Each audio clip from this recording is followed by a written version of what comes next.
Hi ಎಲ್ರಿಗೂ ನಮಸ್ಕಾರ. ಎಲ್ಲರೂ ಹೇಗಿದ್ದೀರಾ? ಐ ಹೋಪ್ ಎಲ್ಲರೂ ಚೆನ್ನಾಗಿದ್ದೀರಾ ಅಂತ ಭಾವಿಸ್ತಾ ನಾನು ಈ ವಿಡಿಯೋನ ಸ್ಟಾರ್ಟ್ ಮಾಡ್ತಾಯಿದ್ದೀನಿ.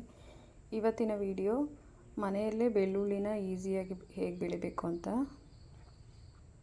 ನೋಡಿ. ಒಂದು ಗ್ಲಾಸಲ್ಲಿ ನೀರು ಹಾಕ್ಬಿಟ್ಟು ಬೆಳ್ಳುಳ್ಳಿ ಇಟ್ಟಿದ್ದೆ. ಅದರಲ್ಲಿ ಕೆಲವೊಂದು ಮೊಳಕೆ ಬಂದಿತ್ತು, ಕೆಲವೊಂದು ಮೊಳಕೆ ಬಂದಿರಲಿಲ್ಲ. ಮೊಳಕೆ ಬರೆಸ್ಬಿಟ್ಟೆ ಏನು ಮಣ್ಣಲ್ಲಿ ಇಡಬೇಕಂತ ಏನಿಲ್ಲ. ಮೊಳಕೆ ಬರದೇ ಇರೋದನ್ನ ಮಣ್ಣಲ್ಲಿಟ್ಟರೂ ಕೂಡ ಮೊಳಕೆ ಬರುತ್ತೆ ಈಸಿಯಾಗಿ. ನಾನು ಸುಮ್ಮನೆ ನೋಡೋಣ ಅಂತ ಇಟ್ಟೆ, ಬಟ್ ಎಲ್ಲನೂ ಮೊಳಕೆ ಬಂದಿರಲಿಲ್ಲ. ಮೊಳಕೆ ಬರದೇ ಇರೋವನ್ನು ಕೂಡ ನಾನು ಮಣ್ಣಲ್ಲಿ ಇಟ್ಟಿದ್ದೀನಿ ನೋಡಿ. ಕೆಲವೊಂದು ಮೊಳಕೆ ಬಂದಿರೋ ಫಸ್ಟ್ ಇಡೋಣ ಅಂತ.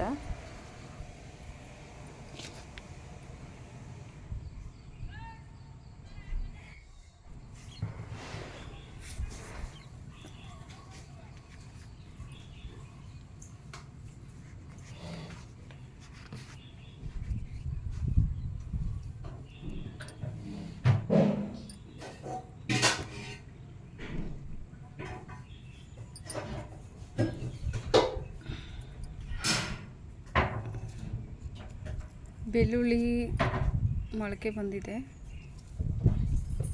ಇದನ್ನು ಫುಲ್ಲು ಆಳವಾಗಿ ಉಣ್ಬಾರ್ದು, ಸ್ವಲ್ಪ ಕಾಣಿಸ್ತೆ. ಸ್ಲ್ಯಾಂಟಾಗೂ ಉಣ್ಬೋದು, ಸ್ಟ್ರೈಟಾಗೂ ಉಣ್ಬೋದು, ಬಟ್ ಜಾಸ್ತಿ ಆಳವಾಗಿಟ್ಟರೆ ಬೆಳ್ಳುಳ್ಳಿ ಸರಿಯಾಗಿ ಬರೋದಿಲ್ಲ.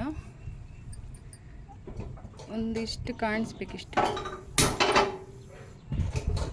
ಆಮೇಲೆ ಒಂದು ಗಿಡದಿಂದ ಒಂದು ಗಿಡ ಆಗಬೇಕಾದ್ರೆ ಸ್ವಲ್ಪ ಇಷ್ಟು ಡಿಸ್ಟೆನ್ಸ್ ಆದರೂ ಇರಬೇಕು.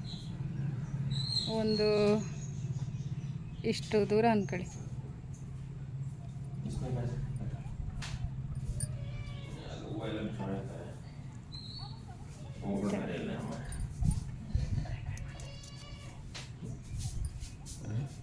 ಮತ್ತು ಈ ಗಿಡ ಮತ್ತು ಈ ಗಿಡ ಇದೆರಡು ಸೆಂಟ್ರಲ್ಲಿ ಹಿಂಗಿಟ್ರೆ ಬೆಳ್ಳುಳ್ಳಿ ತುಂಬ ಚೆನ್ನಾಗಿ ಬರ್ತವೆ ಗೆಡ್ಡೆಗಳು.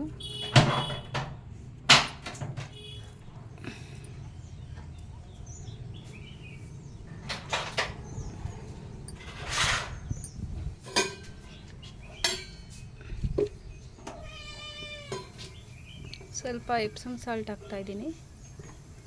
ಎಪ್ಸಮ್ ಸಾಲ್ಟ್ ಹಾಕ್ತಿರೋ ಉದ್ದೇಶ ಗಿಡ ಎಲ್ಲ ಚೆನ್ನಾಗಿ ಬರಲಿ ಅಂತ.